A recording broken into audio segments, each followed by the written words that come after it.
Food delivery সংস্থার কাছ থেকে 152 টাকা রিফান্ড পাওয়ার বদলে উধাও 2.25 লক্ষ টাকা। বাড়িতে বসেই 152 টাকার খাবার অর্ডার দিয়েছিলেন সল্টলেকের এক বাসিন্দা এবং যথাসময় সেই খাবার ডেলিভারি হয়েছিল তার অ্যাড্রেসে, কিন্তু খাবারের কোয়ালিটি ছিল অত্যন্ত নিম্নমানের। তাই তিনি 152 টাকা ফেরত চেয়ে ডেলিভারি সংস্থার কাছে অভিযোগ জানান। আর এখানেই ঘটে বিপত্তি।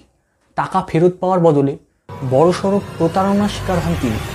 সল্টলেকের সেই বাসিন্দা ডেলিভারি সংস্থায় অভিযোগ করার পর তিনি একটি ফোন কল পান। ফোনের ওপাশের ব্যক্তিটি নিজেকে ডেলিভারি সংস্থার কাস্টমার কেয়ার এক্সিকিউটিভ হিসেবে পরিচয় দেন। যেহেতু সল্টলেকের সেই বাসিন্দা রিফান্ড পাওয়ার জন্য ডেলিভারি সংস্থার কাছে অভিযোগ করেন, তাই সে নির্দ্বিধায় তার ব্যাংকের অ্যাকাউন্টের তথ্য জানিয়ে দেয় ফোনের ওপাশে থাকা সেই অপরিচিত ব্যক্তিকে। এরপর একটি ভেরিফিকেশন কোড আসে তার ফোনে, সেই কোডটিও তিনি জানিয়ে দেন সেই ব্যক্তিকে। এর কিছুক্ষণ পরেই তার ফোনে একটি মেসেজ ঢোকে। স্বভাবতই তিনি ভাবেন এটি 152 টাকা ক্রেডিট হওয়ার মেসেজ, কিন্তু মেসেজ খুলে পড়তেই চোখ কপালে ওঠে তার। কারণ ক্রেডিট নয়, তার অ্যাকাউন্ট থেকে ডেবিট হয়েছে 1,73,595 টাকা। প্রতারণার শিকার হয়েছে বুঝতে পেরেই থানায় লিখিত অভিযোগ জানায় সেই ব্যক্তি।